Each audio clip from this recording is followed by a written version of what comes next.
होगा कि योगी जी ने अपनी एक सभा में कहा है कि ये जो मुजफ्फरनगर में और कैराना में ठंडी गर्मी चल रही है उसे वो मई जून में शिमला बना देंगे। आप इसके ऊपर क्या कहना चाहेंगे? ये बताइए, सरकार चल रही है या कोई मदारी का खेल चल रहा है? ये सरकार, ये चुनाव का समय है।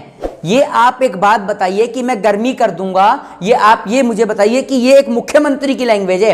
ये लैंग्वेज एक सड़क छाप गुंडे और बदमाशों की होती है जो कहते हैं कि तेरे अंदर ज्यादा गर्मी है, सारी शांत कर दूंगा, आजा मेरे पास। ये गुंडे बदमाशों की लैंग्वेज है और ये लैंग्वेज हमारे मुख्यमंत्री महोदय बोलते हैं। मुझे शर्म आती है इस बात को लेकर। 12 मार्च 2007 को ये वही मुख्यमंत्री हैं जो सदन में खड़े होकर इस रोने का ड्रामा करते हैं, जो कहते हैं कि उत्तर प्रदेश की पुलिस मुझे परेशान करती है, मेरे ऊपर मुकदमे लग रहे हैं। संसद में खड़े होकर ये इस तरीके के बयान देते हैं, संसद में रोने का काम करते हैं। मुख्यमंत्री महोदय का निशाना कैराना और मुजफ्फरनगर दोनों जगह पर किसान हैं।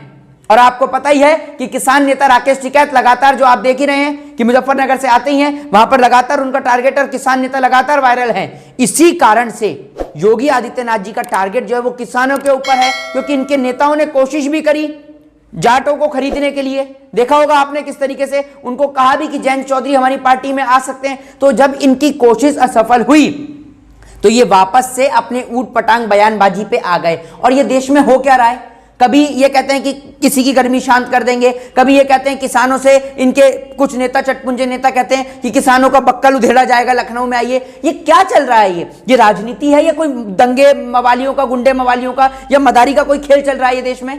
मोहित जी, मेरा सवाल ये है मुजफ्फरनगर और कैराना को लेकर के। आपको मालूम है कैराना में कुछ समय पहले पलायन का मुद्दा को बहुत जोर शोर से उठाया गया था और मुजफ्फरनगर में दंगे हुए थे जी। दंगे के बाद किस पार्टी को फायदा हुआ था मैं वो नाम लेना नहीं चाहूंगा। तो जानबूझ के उन पुराने घावों को कुरेदने की कोशिश तो नहीं की जा रही है? नहीं, घावों को कुरेदने की अगर आप कोशिश कर ही रहे हैं तो आ गया गुजरात का चुनाव। गुजरात का चुनाव दूर थोड़ी है। नरेंद्र मोदी जी के राज में लाखों लोगों को मौत के घाट उतारा गया। भैया, अगर आपको घाव कुरेदने का इतना शौक है तो गुजरात के घाव कुरेदे जाएंगे। तो आप क्या भूल जाएंगे गुजरात दंगों को?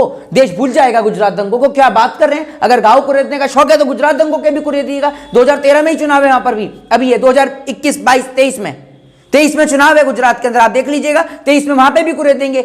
आप एक बात मुझे बताइए, दंगों के अंदर चाहे आप देख लें, संसद पे हमला देख लें, अक्षरधाम मंदिर पे हमला देख लें, पठानकोट हमला देख लें, सारे हमलों की डेट मिला लीजिए और चुनाव की तिथि और तारीख मिला लीजिए, आपको पता चल जाएगा।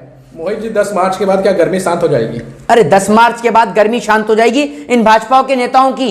वो भाजपा के नेता जिनके राज में आप देख रहे हैं कि आज जनता परेशान और त्रस्त है। और गर्मी किसकी शांत करेंगे आप? गर्मी तो उन नौजवान के अंदर है जिन्हों को पढ़ने लिखने के बाद रोजगार नहीं मिल रहा। जरा उनकी गर्मी शांत करके दिखाइए योगी जी। और उनकी गर्मी शांत होगी तो रोजगार दे दीजिए, उनकी गर्मी भी शांत हो जाएगी। गर्मी शांत करनी, अपने नेताओं की गर्मी शांत कीजिए जो उटपटांग बयान देते हैं। और आप बताएंगे लोगों को गर्मी के लिए? आपकी पार्टी के गृह मंत्री क्या है वो सभी को पता है, आपके ऊपर मुकदमे हैं वो सभी को पता है। आपकी पार्टी की साध्वी प्रज्ञा ठाकुर, उन जैसे लोगों की गर्मी शांत करने की बात करिए ना। आप जनता की गर्मी कहां से शांत करेंगे भैया?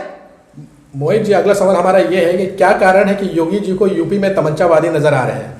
देखिए, यूपी में योगी जी को तमंचावादी कहां से नजर आ रहे हैं ये तो हमें पता नहीं भैया। आप ये देख लीजिए, इनकी पार्टी के अंदर सारे नेता सम्मिलित हो गए हैं।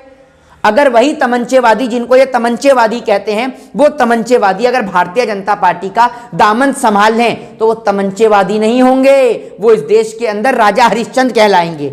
और वही अगर तमंचेवादी जो है वो बीजेपी का विरोध कर दें। और तमंचेवादी की बात आप देख लीजिए, अभी एक साधु महात्मा ने बयान दिया था कि आप अपने बच्चों को 1 लाख रुपए का हथियार दिलाइए, उसको लेकर स्टेटमेंट नहीं आया बीजेपी का। पढ़ाने लिखाने का बच्चों के हाथ में हथियार थमाने की बात कर रहे हैं। तो तमंचावादी कौन बना रहा है ये पूरा देश जानता है, आपको समझाने की जरूरत नहीं है।